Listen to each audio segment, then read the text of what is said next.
आज की कहानी है एक राजा और उसकी 4 पत्नियां। एक समय की बात है, एक राजा था जिसकी 4 पत्नियां थीं जो एक से बढ़कर एक सुंदर और गुणों से युक्त थी।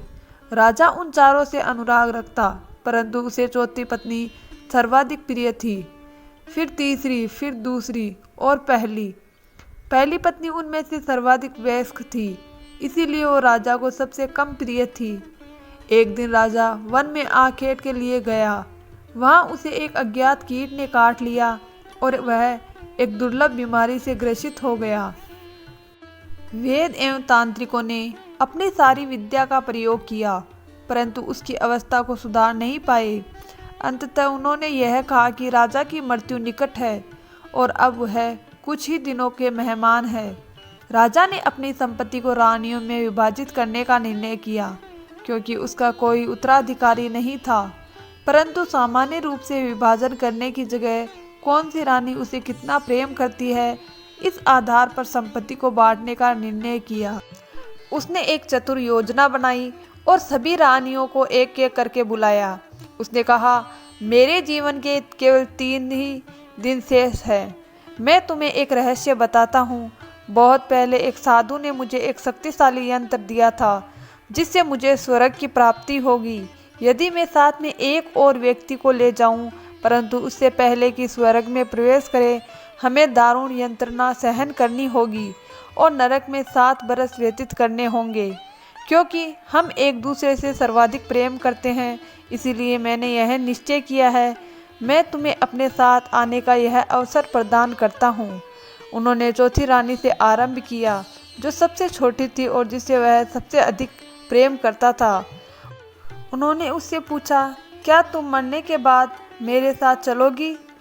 रानी को राजा के पास आई हुई मृत्यु पर पूर्ण विश्वास था। उसने भावना रहित स्वर में कहा, इसमें संदेह नहीं कि मैं आपसे प्रेम करती हूँ, परंतु प्रत्येक व्यक्ति को अपनी मृत्यु का स्वयं ही सामना करना पड़ता है। मैं यही रानी के रूप में रहना पसंद करूँगी।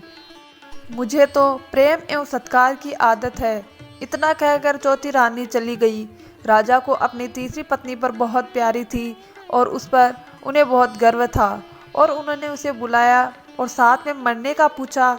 तीसरी पत्नी बोली, मैं आपको यह सिद्ध करूंगी कि मैंने आपसे सबसे अधिक प्रेम किया है, पर मैं आपके साथ नहीं चल सकती।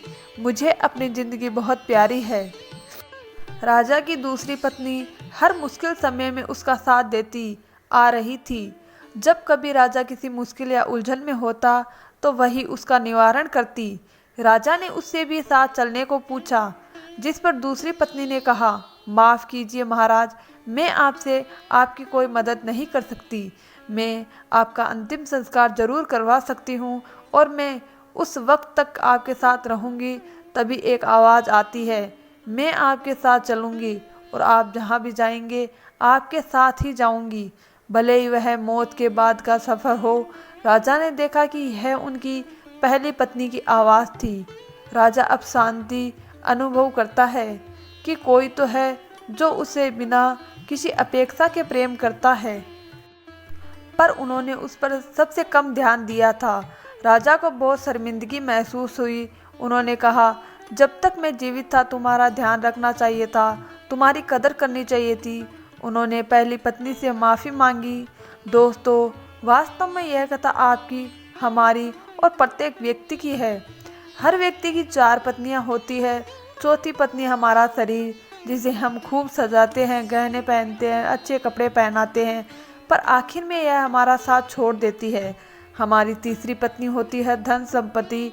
जीवन का बहुत सारा समय घर को साजो सामान से भरने में लगा देते हैं, वह भी हमारे साथ नहीं चल सकता। दूसरी पत्नी है हमारा परिवार, दोस्त, हमारा हर सुख दुख में साथ देते हैं, पर ज़्यादा से ज़्यादा वह हमारे आखिरी समय में हमें अलविदा कहने आ सकते हैं, पर साथ नहीं चल सकते। अब जरा सोचिए कि चौथी रानी कौन होती जो हमारे साथ जाएगी, जिसको हम कभी महत्व नहीं देते। वह रानी सद्भावना और निस्वार्थ भाव से किए गए पुण्य कर्म है। यही वह पत्नी है जो मरने के बाद हमारे साथ नहीं छोड़ती, सदा साथ जुड़ी रहती है। मनुष्य के कर्म ही जो मृत्यु के बाद उसके साथ जाते हैं।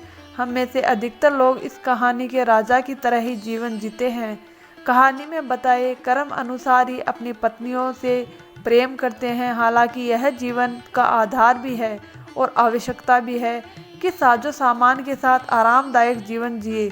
परिवार और दोस्तों को प्यार से साज कर रखें, अपने शरीर का ध्यान रखें, इसे स्वस्थ रखें, पर हमें उस जन्म देने वाले जन्मदाता यानी ईश्वर को कभी नहीं बोलना चाहिए।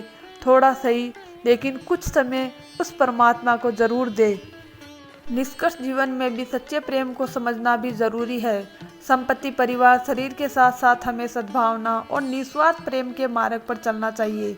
परमात्मा को याद रखना चाहिए जो हमारे जीवन का अंतिम सत्य है। दोस्तों, आपको हमारी ये छोटी सी कहानी कैसी लगी, हमें आपकी राय कमेंट बॉक्स में ज़रूर बताइए। अगर वीडियो अच्छा लगे तो प्लीज़ एक लाइक ज़रूर कीजिए। धन्यवाद दोस्तों कहानी सुनने के लिए।